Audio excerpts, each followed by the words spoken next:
Melbourne next weekend, so a lot of travelling, but we are kicking off our finals here today. Mew VMAX versus Lost Zone Giratina begins now. Ooh, let's see it. Let's see the first cards. What are we going to start with? Giratina and Genesect. The nice friendly fist bump there, and off we go. Starting with two Giratinas. Can be strong as the Abyss seeking out a great attack, but when you're going first, you want to start getting some flower selectings off, so not ideal, but does have access to manual attachment knockouts of that Giratina if they have to. Ooh, Brent's hand looks like it's really full of energy. It's not what you want to see, unfortunately. But here we go.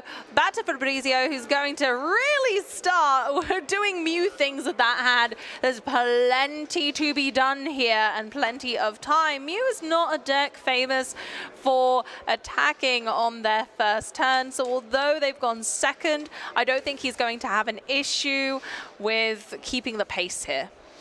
Yeah, FABRIZIO in the interviews described this current form of Mew VMAX, called it the hybrid, where you got a little bit of fusion energy in there to deal with the Spiritomb. Can also attach to a single Pokemon. That can be another way to use those fusion energy, but for the most part, it won't be too important in this matchup. The main thing here is getting knockouts with a disruption. And until the end game, which is where Brent wants to be doing the exact same themselves. They want to be getting knockouts with disruption. So the Forest Seal Stone is probably the biggest and most pivotal card in this matchup. FABRIZIO, if they use it early, will not have it when they are disrupted. On the other side for Brent, if they disrupt when there's a Forest Seal Stone in play, it means absolutely nothing. Absolutely, and so those pivotal moments of this best-of-3 finals is going to be who can get that disruption to stick.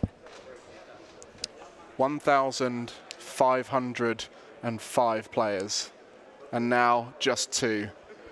And the pressure is on for them. They are exhausted as well. You know, they've done all that work.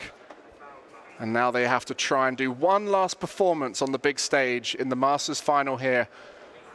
As you mentioned, a lot of storylines with just the decks alone. Mew VMAX trying to get the return win. Leon Kasserig winning it last year here in Liverpool with Mew VMAX, where Giratina V-Star making 4 finals in a row across the regionals in North America and Europe, looking to try and get another one to their name. It feels to me a little bit like Mew could be hanging up its hat or giving its last hurrah before rotation. And I'm really, really excited to see how that pans out, because it just feels like the most gracious end of a Mew-based era ever. Ever. Honestly, Path to the Peak going down on Brent's turn. Brent, I believe they're going for the Abyss Seeking to begin populating their Lost Zone in the less popular, slightly slower paced method of using Giratina itself rather than any Comfey.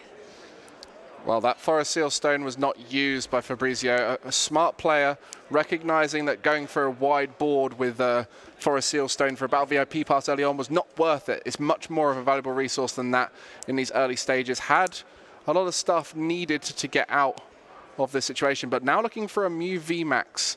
Mew VMAX needed to get an attack off here. Does have the damage modifier to take down the Giratina V, but not a huge amount of draw with just 4 fusion Pokemon in play. No, not at all. It's not really what you want to see. They've done a fantastic job of thinning their hand, but of course, we see the Forest Sealstone. FABRIZIO can search their deck for 1 card, and it's going to be an Ultra Ball there. I think that's a fantastic choice. It does multiple things for him. It manages to thin their hand while simultaneously gaining themselves more Pokemon. Going straight for the Mew VMAX. Start with the oppression and put the pressure on Brent as FABRIZIO begins the assault. From Brent's point of view, really not much developed on their side. They do have a lot of work to do, but the Forest Seal Stone has been used, and I think FABRIZIO recognizes the early tempo here is much more important than saving that resource, because Brent has not got through much of the deck, so finding all those great cards to disrupt FABRIZIO, unlikely to be found now. Roxanne probably still in the deck, Path to the Peak still in the deck, so Brent got a lot of work to do. so much, and unfortunately with a really thin loss zone, it doesn't help with that Mew VMAX. It's such a huge HP number to hit, 310. Giratina can only use that infinite damage attack once, but the loss zone still needs things in it for that to happen. The loss zone needs 10 populated cards, and at the moment sitting on just 3. It really does feel like FABRIZIO is kind of dominating with this Mew right now. When we asked FABRIZIO why he went for Mew VMAX for this event, he said it's the most consistent deck in the format right now, and I think you can see exactly what he means. Pretty much every game, a Mew player will be able to do what they want to do just because of how much draw, how much access to all the important cards there are. And with heads flips on your Cramomatics, it's definitely going to be consistent at finding exactly what you need. Absolutely, we can't be sad at that with a Cramomatic. You can discard an item card from your hand, flip a coin of heads. You can pick any card you want from your deck, put it in your hand and shuffle your deck. You really can't get much better than that. The only thing it relies on is that coin flip. And honestly, it's been working really well for FABRIZIO this weekend, and it can work for you at home too. Mew still has a lot of fight left in it. First time I picked up Mew VMAX, I hit 17 tails out of 21. I think I've told that story on stream already. And I'm sure a lot... I think it definitely is worthy of being mentioned again, quite frankly, yeah, because I mean, I'm still shocked. It resonates with a lot of people, I'm sure. We've all had that experience with a deck with a lot of coin flips, but of course, it's in there because it is the correct card to play, despite the odds not being as strong as you'd want. But of course, thins your hand as well, allows you to draw more. So even if you don't get the effect of the Cramomatic, the removal of 2 cards from your hand in itself is pretty good.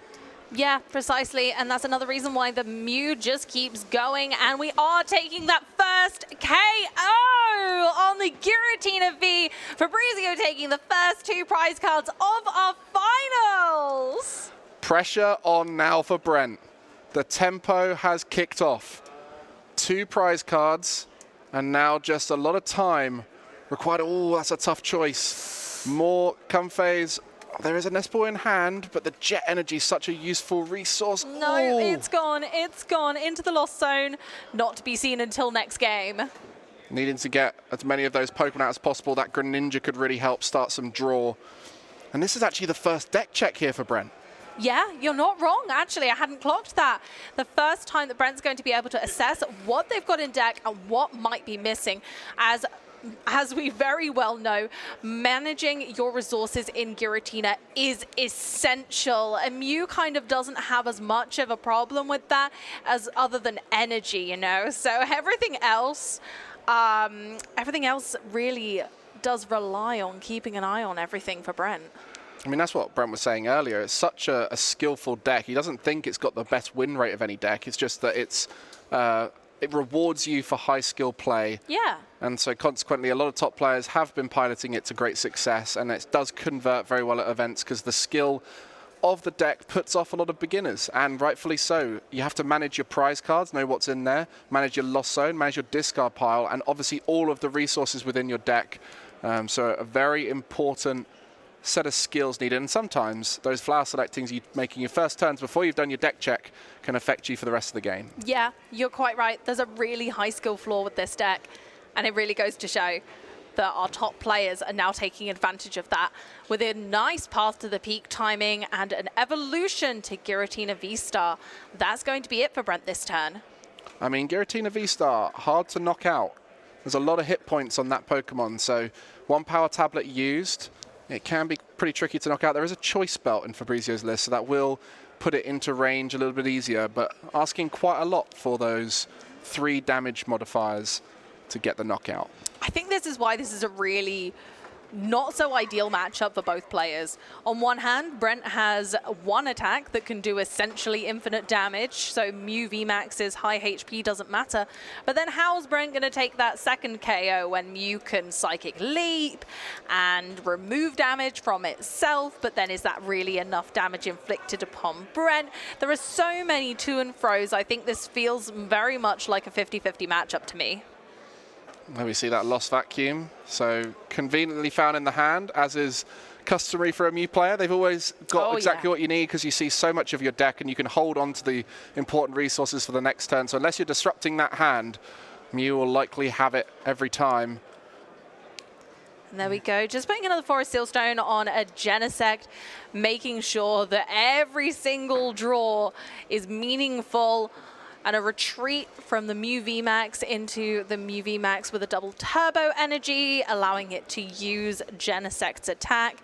There we go. Or even Mew's Max Miracle on the bench, since there are 2 Mew VMAX in play, which you don't always get to see. So it will be able to attack next turn. Yeah, saves them to find that switch again, as we just witnessed. But a Chorus Experiment, pretty important at this stage, just to get that Lost Zone count nice and high. Start getting those Mirage Gates activated. A Giratina V-Star going. And a Sableye. I mean, I guess there is the Giratina V-Star in play, and they're just hoping that that can carry them through the game here. Oh my goodness. There's been really, really tough Colress and Flower Selects this game for Brent. I could definitely feel the pressure. I wouldn't be the one to be the one making those decisions, I can tell you, Mike. That's for sure. I mean, no particular cards in Brent's list teching for Mew VMAX. We've seen Avery's and we've seen Spiritomb sometimes venture into the Giratina V-Star list, which can really help in this matchup. Instead, just leading into the consistency of playing well into everything in the room, as Mew VMAX, the deck that gets teched for the most, I think is fair to say. And so consequently, no tech here does mean the Mew VMAX is able to do exactly what it wants most of the time. I think Mew has had a pretty valid resurgence right now in the meta for good reason. The Mew players have established, okay, this hybrid version of the deck is able to get around the techs that were put in exclusively for Mew, and by using Path to the Peak themselves and enough removal to deal with that, it takes Path being a problem off the table. The Fusion Strike energy takes Spiritomb being a problem off the table. Drapion is really their only remaining tech card that can actually actively deal with Mew VMAX, and few and far between decks are playing it right now, as it tends to be more of a liability than a help. I mean, at this stage, I would be interested to see what the route is. Just going to go for that big swing, going to be using the Lost Impact onto the active Mew VMAX. There is potential for a Psychic Leap here, which would remove all that damage. Otherwise, the Sableye will be able to come in and finish off that Mew VMAX with a lot of damage on it. Yeah, Sableye loves being able to come up and just mop up those damage counters. Keeping a close Sable eye on the damage counters can be essential to making sure that as a Lost Zone player, you're able to take advantage of every single moment, and it's all about that timing, as we've been saying all weekend. However, there is the Psychic Leap on board. It won't do much to this Giratina, however, there's a lot of Pokemon on the bench there that could be susceptible to a Psychic Leap, and FABRIZIO would still be able to get a knockout. That would take them down to 2 prize cards. So looking at their prize map right now, they do want to take another single prize KO, and then preferably the Giratina. So of course, there we are. Ooh, as we're saying it, there comes the boss to take out the Sableye, and it's very likely we will see maybe a Power Tablet into a Psychic Leap. Maybe, and there is a Lost City in Fabrizio's list. So if they get that Lost City down and take the knockout, that would mean Sableye is completely removed from the game, as the earlier Sableye was put into the Lost Zone. And that would be huge right now for Fabrizio. Yeah, taking out both Sableye, and that's the problem that I find with Giratina into Mew VMAX, is you can deal with one Mew VMAX. The second Mew VMAX tends to be the problem. Otherwise, it's better to go for a 2-2-2 prize map where you focus down on Mew Vs and Genesects. But that is just so much work for a deck like Lost Zone Tina. And to get the heads right there, they're going to be going through their deck to find, I assume, that Lost City at this stage. I'm not quite sure what was taken off of it, but the Cramomatic finding exactly what they need. So we'll see what they go for. They have already used the support of this turn, so hand disruption won't be a choice. They could be looking to get set up for more attacks in the future, but... Maybe the Choice Belt? Could be the Choice Belt. I'd be intrigued as to what they go for here.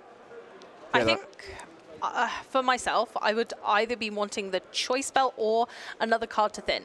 Just something to take out of my deck to, like an Ultra Ball to like allow me to thin my hand more so I can draw more cards. So I feel like those are the only two things other than a Lost City that I'd be looking for personally. Yeah, the Lost City looked like it was brought to the front there as a potential option. So we might hope to draw into it as well. But yeah, the Lost City was used so beautifully in the semi-finals. I got a chance to watch that while you guys were watching Brent, and the Lost City was the key card. Yeah. Because Brennan was playing Roaring Moon, and so as soon as the Roaring Moon got the knockout on the Mew VMAX, the Lost City came in and removed it from play. Yeah. So that Lost City, clever. Genius inclusion here. Something that a lot of people forget to put into the double turbo build of Mew and often just have it in the fusion build, but that's where this hybrid comes in, taking the best aspects of both decks and compiling it together. I think it's a really beautiful end for Mew almost. It started with this Fusion Strike variant, and we have had a whole history of Mew VMAX at this point where we went from that Fusion Strike variant, then people started to change it up into the DTE, the Double Turbo Energy variant, and now we're ending its era with a hybrid of the two. I think that's quite magical. Okay, so there we go. I think that was a Max Miracle onto the Sableye. Wasn't trying to Psychic Leap. Happy with the idea of the Mew VMAX being taken out here. And that will be the first knockout to begin the race for the final Giratina V-Star knockout, which is in range. We saw some power tablets saved. There's a choice belt as well. But the box of disaster that was put onto the Mew VMAX, I don't think will do anything at this stage. That was just to thin it out the deck.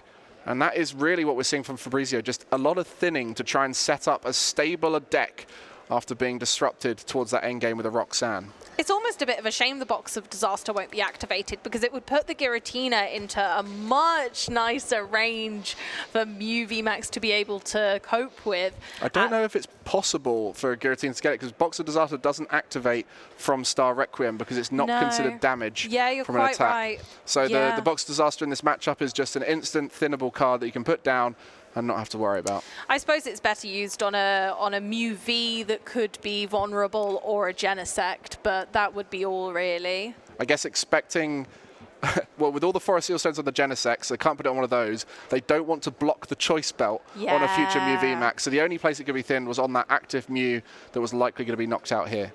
Yeah, I think you're quite right there. Fabrizio only needs to take 2 prize cards now to be the first victor of a game. Oh, okay. Interesting. Taking out that Mew VMAX. No path. No path, just a Cramorant.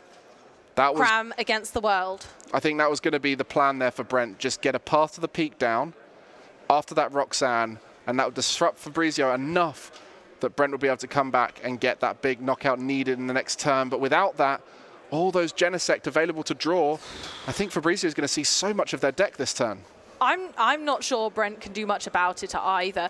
If Fabrizio is able to get the Mew VMAX in range of one-hit KOing this Giratina V-Star on the bench and the boss's orders they've just put back into the deck with Palpad, it could be scary. Now, they do have 2 Battle VIP Pass in hand. They're going to need to thin that hand to be able to draw many cards with these Genesect now. They could try and reach for it here. They got a choice belt and a power tablet, which would begin the search for all the things needed. And there's also the boss's orders in hand. But I think the last power tablet is actually in the prizes. Oh. So there is 1 power tablet in the prizes. I think 1 was used early on for the first Giratina V. And then I think there was another one used. Oh, no, there wasn't. There was a Max Miracle, right? So there's 2 power tablets in deck. The choice belt as well. And then, Fusion Energy. Not the power tab. Looks like an Alyssa Sparkle. Attach for turn. Going for a Judge. Oh, my. So there's not going to be a way to get that Giratina V-Star up. No, not this turn. So it might feel a bit like a waste of a power tab. I'm not sure how I feel about that. But I'm sure Fabrizio has a better plan than I could ever concoct, as they are the Mew expert of the day. I guess they're going to go for another power tablet and then go for a Psychic Leap if possible. And then that way leaving no 3 prizes in play. Yeah, very much so. That could work. This does give Brent an opening. If Brent can Lost Impact a Mew VMAX here. But if they get that Psychic Leap off with the 2 power tablets, that would knock out the Cramorant, leave 1 prize for FABRIZIO, and leave no 3 prizes in play. So I think that's the route FABRIZIO's gone for here after doing that judge. I think it has to be, right? That's the only line of play that I can see. Oh, there's the power tablet. There it is. So I think that's going to be possible. Oh my goodness. And that's it. That will psychically be able to knock out Cramorant, and Mew VMAX goes back into the deck, leaving 0 3 prize Pokemon for Brent to take advantage of this turn, which will allow the game to go on. My goodness, and there's the boss's orders to be able to get around the Giratina V-Star that might be left in the active. Oh, the last power tablet's still there. I don't know if it'll be, I mean, at this point, they need to take out 1 prize. So they'll want to just try and play around the Giratina V-Star. So that power tablet no longer needed. At the moment, the boss was not available in that hand. Nope. Just accepted that I'm going to have to go down a different route and completely changed that direction. Very smart from FABRIZIO after recognizing the hand was never going to be able to get close enough to that boss's orders. And Brent, I mean, what's the best move for Brent here? It's probably ending up with the Giratina in the active. It feels risky, but FABRIZIO's gone through so many resources, they might understand that FABRIZIO probably cannot one-hit KO the Giratina and will need to find another way around. And I mean, at this point, for Brent, there is no answer. It's in FABRIZIO's control.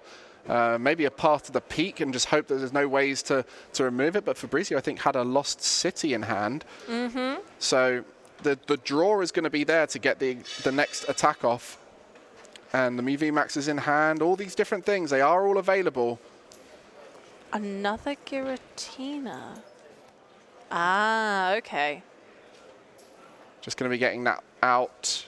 And I guess that is a target for if an escape rope is the only way to move something in the active. So very smart there. Okay. Here we go. My goodness, do you have a path to the peak to try and add some more disruption? I hope so. Going to go for a Genesect rather than Mew. You can't knock out both Mews, so you may as well get rid of as much draw as possible. A knockout on the Genesect. Can FABRIZIO get it off of this next turn? Can they draw into their victory a Battle VIP pass? That's not ideal. That's not what we wanted to see. We're going to need a bit more card draw than that. We do have the Mew VMAX already, though, in hand. I think there's a Lost Vacuum. I can't see if there is a supporter that's going to be very helpful. There was a boss. Yeah, there is the boss there, but they need to try and develop the next attacker. They need to find an energy here. They need energy, and there's only 2 Genesect. They can only draw up to 4 cards in their hand, so at the moment they are over the limit. Oh, okay. Lost Vacuum getting rid of the boss on a Forest Sealstone. Lost City is going down. The second boss brings forward Radiant Greninja.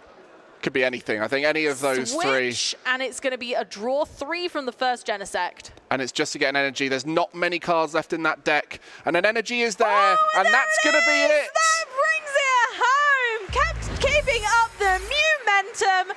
We've got game 1 winner, FABRIZIO. FABRIZIO showing exactly why they've made it to this final, thinning their deck down to make them stable in those final stages. And of course, having to change their game plan in the final moment. They had all the damage modifiers to get that Giratina V-Star, but they didn't think it was the likely outcome. So they went for the judge, Psychic Leap approach, and after all that thinning throughout the game, their deck was near impenetrable. They could always find exactly what they needed. I think the moment that I really loved was that Psychic Leap. That was the pinnacle point of the match. Genius. Absolute genius. Take the win condition away from your opponent. And just pulling the wool from under them, just going, nope. I love it. Absolutely astonishing. A fantastic game 1 of our best of 3 of the Masters Finals. Liverpool has been exceptional, and these 2 players have dismantled the locals. They've dismantled those traveling from across Europe, and they've left it with an Australian versus a Peruvian in the final. Just to add, Brent is half Peruvian as well. Just a fun little bit of trivia. So we've got 1.5 Peruvians in the final. But of course, both these players, you know they're good when they've travelled all that way because you have to make it worth it. And for both these guys, this is going to be their most successful event outside of their home regions. So they're excited to try and show what they're capable of and put their names down as those players to watch at some of these future international championships. Absolutely, getting your name in the Liverpudlian history books over here, making their name known. And ooh, okay, I'm not loving Brent's prize cards there. I mean, it depends if there's a battle VIP pass in that starting hand. We'll be having a look, but starting off with the flower selecting, that's never a good sign. And the boss's orders and jet energy, path to the peak down. Oh my goodness, surely not. Pass the turn. My goodness. Thankfully for him, there's not going to be an attack coming his way, but that is not ideal. Actually, with this build of Mew, there could be an attack because you can Psychic Leap. My goodness. Actually, Mike, this could be it. If Fabrizio's Mew does some beautiful, displayful drawing of those cards from the deck, we could see a KO here. My goodness. As you mentioned, normally when we look at the double turbo energy build, there is no access to it, but with 2 fusion energy in the deck, and going second, a possibility. Oh, there is a judge, so we won't be seeing Alyssa Sparkle, so it does make it a little less likely there now. Yeah, now not possible, but of course still a very good start. Yes, yeah, being able to play the judge instead unfortunately takes away that possibility, but it was there. That was exciting for a moment now. I was ready. You guys should have seen Mike when the realization dawned upon him. I was ready, but not now. We take a moment to breathe. And actually, that judge is huge because Brent did have a Chorus Experiment in that hand.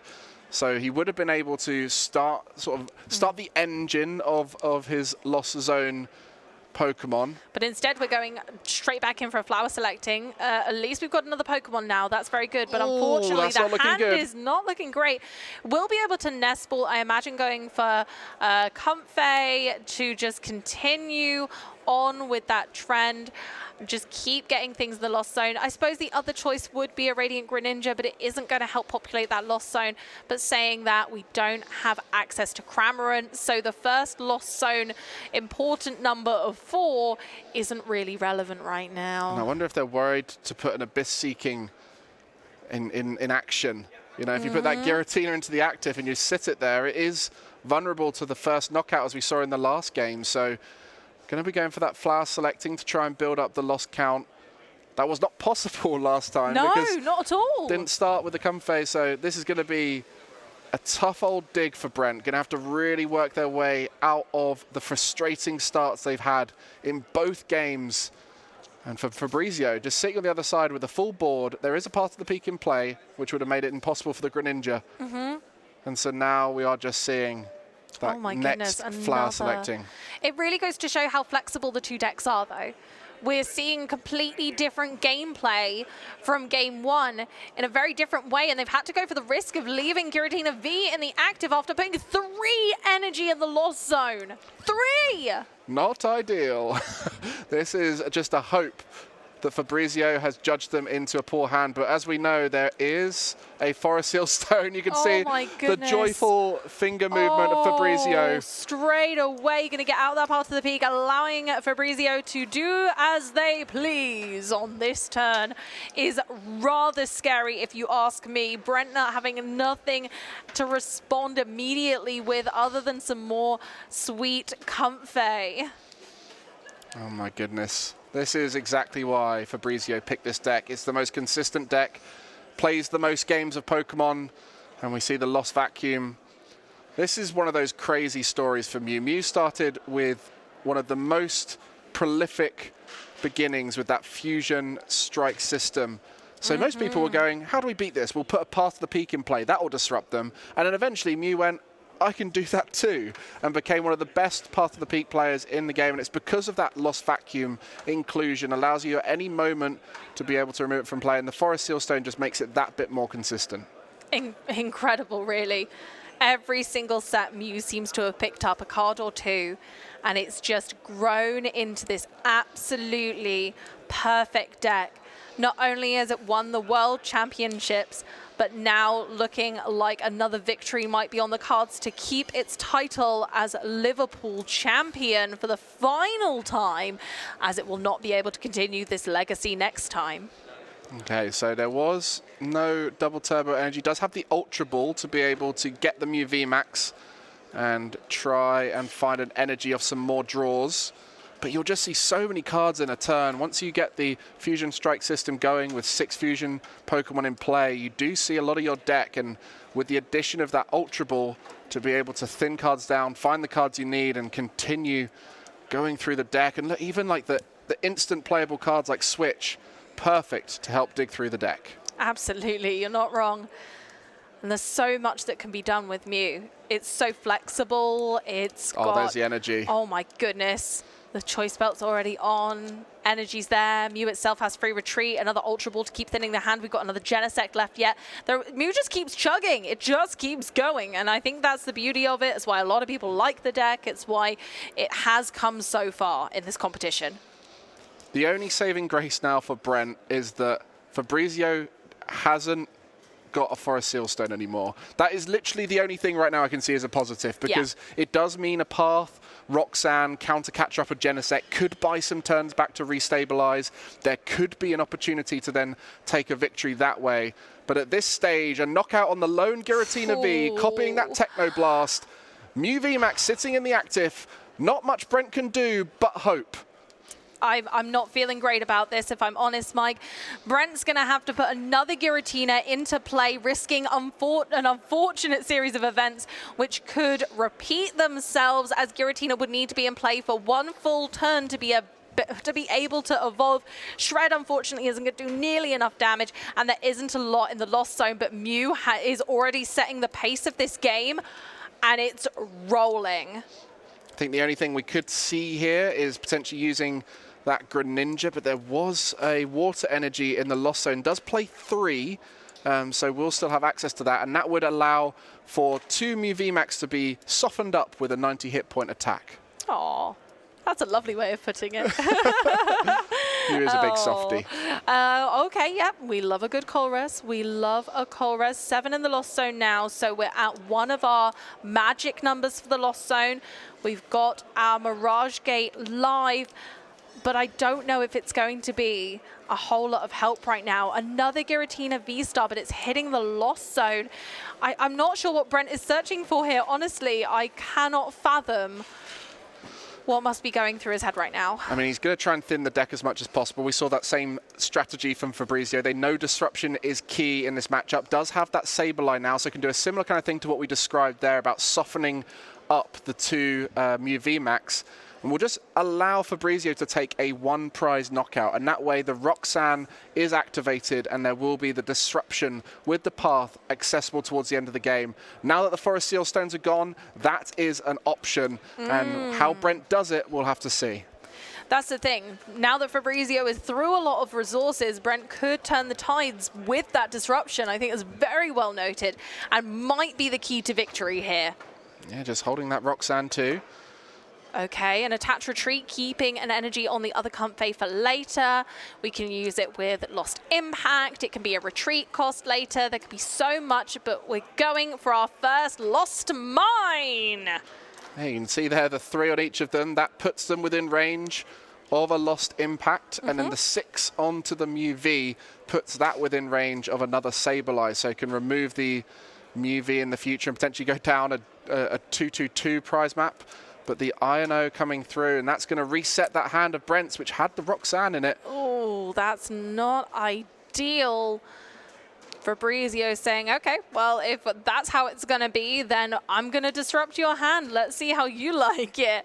But it's very clear Brent's done a lot of testing. They've made sure they know this matchup back to front. There was a lot of confidence in that Lost Mine, placing those damage counters. They know exactly where they need to go to make this difficult for Fabrizio now. Well, Roxanne was in that last hand. It's now on the bottom of the deck. The other Roxanne is in the prize card, Oh, so no. Yeah, we'll need to try and find a way to dig back down to it. No other hand disruption available, so it is literally 2 Roxanne or nothing. There is 2 Countercatcher, there is 4 Path, so that part of the big disruption turn of Roxanne, Path, Countercatcher, Genesect is possible. We'll see how it goes. We will indeed. There's still everything to play for. Brent can still bring it back. The Sableye may have been KO'd, but there is still time. Brent's going in for a nest ball there. It could simply be to shuffle the deck. A lot of the time, that's what I'm using mine for. And yep, failing that, going in, well, no, sorry, I think they might have taken the Giratina, actually. Yeah. Taking the Giratina and then going in for the Mirage Gate, starting to get set up once again. I mean, it starts thinning that deck too. You know, Mirage Gate, Giratina down, increase the odds of hitting that Roxanne that you need. But the thing about flower selecting is you could just see 2 very important cards. Might see, you know, like a Giratina V-Star and a Roxanne in the same one. But it's actually going to be going for the Colress here. So that Giratina V on the bench going to be very vulnerable.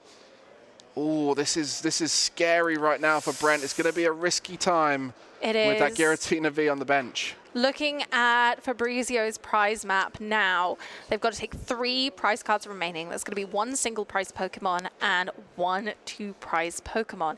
Taking out a Giratina V is going to be much easier on them. So if they take advantage of the fact that it cannot evolve right now, this is their moment. This is their moment to solidify the win, I think. I do not feel comfortable for Brent right now.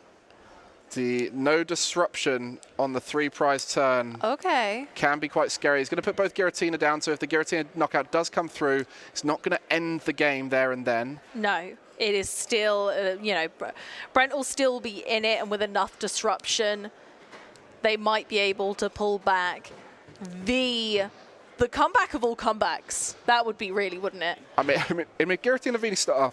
Sorry, I'm choking up with the idea of Giratina V-Star coming back here. If Giratina V-Star comes back in this moment now, I think we can safely say it is one of the best comeback decks in the format. You know, having Roxanne plus Path, plus those counter catchers, plus such a great attacker like Giratina V-Star, that would be incredible, but it's so unlikely. And if it happens now, we shall see something quite special. I honestly don't think I could contain my excitement, but it can happen. I mean, it's still possible. Fabrizio. It is absolutely still possible. And if anyone can make it happen, I believe that it's Brent Tonisson. We've got to believe in him now. I do.